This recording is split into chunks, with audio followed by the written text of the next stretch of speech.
वो कल एक बेवकूफ आया था जो विधानसभा में जमानत खो बैठा अपनी विधान परिषद का खैरात और भीख में मेंबर बनाकर उसे डिप्टी चीफ मिनिस्टर बनाया है। वो अपने ही भगवान की तौहीन करके गया है। उसने कहा है कि राम राज रहेगा, अब्दुल्ला राज नहीं रहेगा। अरे कौन कहता है अब्दुल्ला राज आए? अब्दुल्ला को तो जिल्लत और ख्वारी के सिवा कुछ नहीं मिलेगा, तबाही और बर्बादी के सिवा कुछ नहीं मिलेगा। उसे जेल मिलेगी, लेकिन कंस के घर के सिंह जी पैदा होंगे। समाजवादी पार्टी के वरिष्ठ नेता आजम खान ने रामपुर में हो रहे चुनाव को लेकर पार्टी प्रत्याशी आसिम राजा से संबंधित जनसभा को संबोधित किया। इस दौरान उन्होंने आजादी के बाद हिंदुस्तान और पाकिस्तान के बंटवारे का जिक्र किया। वहीं रामपुर के पहले सांसद मौलाना अब्दुल कलाम आजाद के जेल में गुजारे गए दिनों की चर्चा की। वहीं इस दौरान देश में बढ़ती महंगाई पर भी बोलने से नहीं चूके। आजम खान ने अपने चिरपरिचित अंदाज में जहां ताजमहल का जिक्र किया, वहीं लाल किले को किराए पर उठाने का भी मुद्दा उठाया। इसी तरह वे अग्निपथ योजना को लेकर चल रहे हाहाकार पर जुबानी हमला करते नजर आए। सैकड़ों साल जिनकी हुकूमतें रही, लेकिन वो अपनी हुकूमतों में भी जलील और ख्वार रहे। उनके लिए कोई न तालीम का इंतज़ाम हो सका, ना उनकी तरबियत का इंतज़ाम हो सका, ना उनकी खुशहाली का इंतज़ाम हो सका। सैकड़ों बरस हुकूमत करने वाले मुग़ल भी एक काम भी ऐसा नहीं कर सके जो उनकी याद का होता।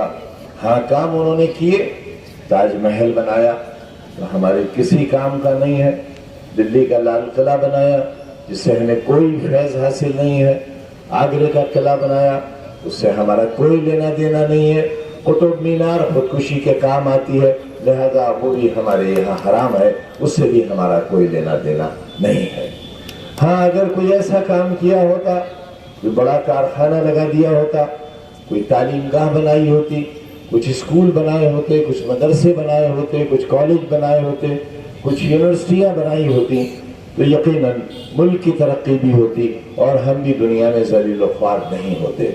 ताजमहल के बजाय अगर उस पैसे से हिंदुस्तान में यूनिवर्सिटियाँ बनी होती तो शायद 100 यूनिवर्सिटियाँ बनाई जा सकती थी उस वक्त। अगर दिल्ली के लाल किले को न बनाया गया होता तो शायद और 100-200 यूनिवर्सिटियाँ बन जाती। इसी तरह आगरे का लाल किला और वो सारी चीज़ें जिससे मुगल पहचाने जाते हैं। लेकिन आज कोशिश क्या हो रही है, वो सब आपके सामने है। ताजमहल पर वो भी निशाना है और लाल किले तो बाकायदा किराए पर उठा दिया गया है। वो तो ऐसा है जैसे मेरा और आपका किराए का मकान होता है, इस तरह वो किराए पर उठा हुआ है। ऐसे हालात में आपके बारे में सोचना और उस पर अमल करना मेरे लिए ही नहीं, हिंदुस्तानी सियासत में बहुत सूरमा पैदा हुए, बड़े बड़े लोग हुए। आज़ादी की लड़ाई में उनकी बड़ी कुर्बानियां भी रही, लेकिन सब कुछ देने के बाद भी कुछ दे नहीं सके। मैं किसी तनकीद के एतबार से नहीं कह रहा हूं। आज़ादी की लड़ाई लड़ने वालों में एक बड़ा नाम था मौलाना अबुल कलाम आज़ाद का, और 1952 में वो पहला चुनाव भी रामपुर से लड़े थे। ये उनकी और हमारी मुश्तरक बदनसीबी है कि उन्हें रामपुर से लड़ाया गया था जो मुस्लिम अक्सरियत का इलाका था, जबकि हर तीसरा दिन बल्कि हर 1.5 दिन बाद का वक्त मौलाना आज़ाद का जेल में गुजरा था। वो हिंदुस्तान और पाकिस्तान के बंटवारे के हक में नहीं थे। वो चाहते थे कि वतन एक रहे, मुल्क एक रहे, लेकिन एक नहीं रह सका। मजहब के नाम पर जमीन का बंटवारा हुआ। बहुत से लोग पाकिस्तान चले गए, लेकिन कुछ लोग यहां रह गए। वो कुछ नहीं थे, वही असल हिंदुस्तान था। बहुत कम लोग पाकिस्तान गए, लेकिन बंटवारे का जख्म आज भी नासूर बना हुआ है और उसकी तकलीफ हम आज भी महसूस करते हैं और उसकी सजा भी मिलती है। हमसे आज घृणा की जाती है, हमारी नकाब उल्टी जाती है, हमारी मीनारों से अल्लाह अकबर की आवाजें रोकी जाती हैं। हम किससे मोहब्बत करेंगे और किससे शादी करेंगे इस पर पाबंदी लगाई जाती है। हम क्या खाएंगे और क्या नहीं खाएंगे इस पर मुकदमा कायम हो जाता है। दीवारें गिराई जाती हैं, छतें गिराई जाती हैं, मिसमार कर दिए जाते हैं, पूरी हैसियत फना हो बर्बाद कर दी जाती है। और अगर अपनी शहरियत का हक हासिल करने के लिए भी लोग सड़कों पर निकलते हैं, तो उनकी तस्वीरें लगा दी जाती हैं बोर्ड्स बनाकर सड़कों पर, रेलवे स्टेशनों पर और थानों पर। और न सिर्फ हम होते हैं और कोई नहीं होता। यह इनाम है उस कुर्बानी का जो आजादी में हमारे अजदाद ने दी थी।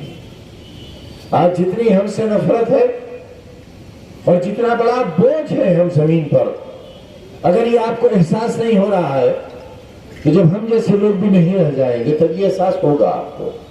देखो क्या हो रहा है बिहार में, अग्निपथ ही बन गया, झुलस कर गई हिंदुस्तान की जमहूरियत। कितने करोड़ों नौजवान बेरोजगार है, कोई काम नहीं है। याद होगा आपको जब मैंने 1 लाख सफाई कर्मचारी रखने का ऐलान किया था और 65,000 रखे थे।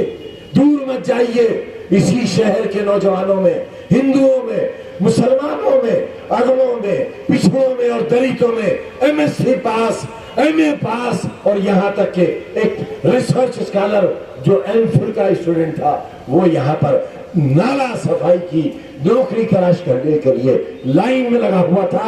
और शायद आज भी वो नौजवान यहां पर नाले साफ कर रहा हो जिसके पास MSc और MA की डिग्री है। ये है मुल्क की बदनसीबी, ये है ऐसा लड़ाई हमारी खाली पेट के खिलाफ, भूख के खिलाफ। जिस जिस्म पर कपड़ा नहीं है उस बेजिस्म इंसान के हक के खिलाफ, हक के लिए और जुल्म के खिलाफ लूटा जा रहा है। कहां है तेल की कीमत, गैस की कीमत कहां है, डीजल और पेट्रोल की कीमत कहां है, मिट्टी का तेल गायब है।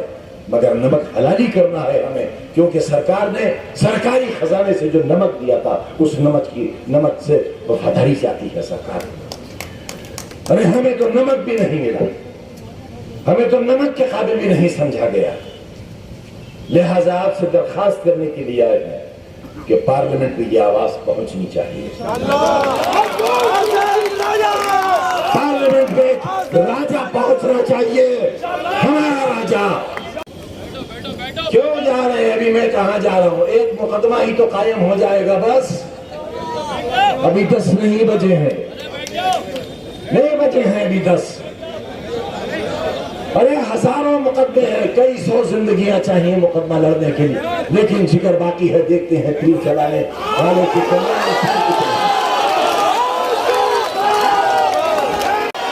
वो कल एक बेवकूफ आया था जो विधानसभा में जमानत खो बैठा, अपनी विधान परिषद का खैरात और भीख में मेंबर बनाकर उसे डिप्टी चीफ मिनिस्टर बनाया है।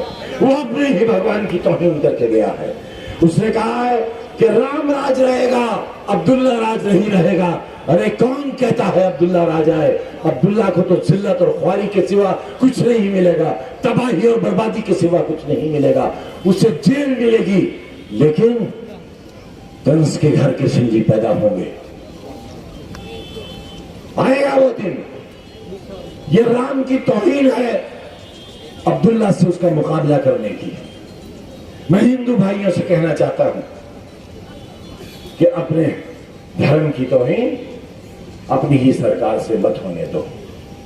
हमारे पैगंबर इस्लाम की तौहीन करने वाले सारे इंतकाम अल्लाह लेगा, और अल्लाह के इंतकाम से बड़ा किसी का इंतकाम नहीं होता। तो सब्र के साथ अल्लाह पर छोड़ दो और फिर देखना कि सूअर की शक्लें बन जाएंगी इन लोगों की।